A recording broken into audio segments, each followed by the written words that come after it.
Tyre बदलैबा गाड़ी tyre बदलैबा समय सूचना और सुरक्षा। गाड़ी टायर बदलैबा पूर्व गाड़ी को समतल जगार ठिया कराओ। गाड़ी हैंड ब्रेक लगाओ।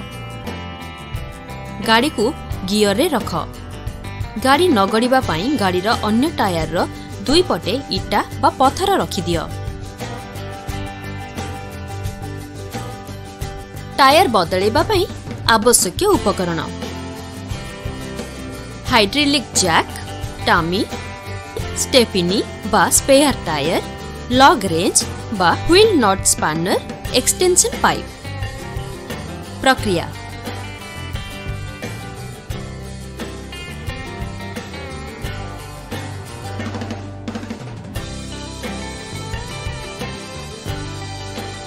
गाड़ी टायर माटी रे थिबा समय रे टायर रो बोल्ट को व्हील नट स्पैनर रो व्यवहार करी ढिला करी दियो। गाड़ी रो ठीक जगह रे हाइड्रोलिक जैक लगाओ। टामी व्यवहार करी गाड़ी को जैकअप कर अर्थात गाड़ी को ऊपर को उठाओ। माटी और टायर भितरे किसी दूरता होईछि कि नाही देख। चक्कर बोल्ट सबू को काढ़ी दियो। आवश्यक हेले व्हील नट स्पैनर रो व्यवहार कर।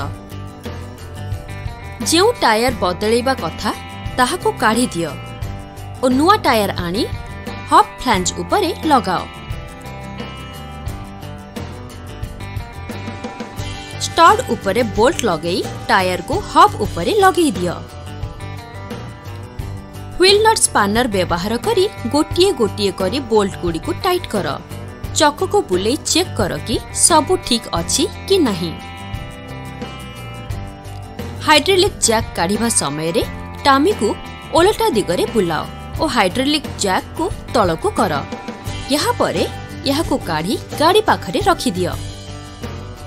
गाड़ी रो टायर माटी ऊपर को आसीबा परे व्हील नट स्पैनर को एक्सटेंशन पाइप रे लगेई बोल्ट गुडी को भल भाबरे टाइट कर।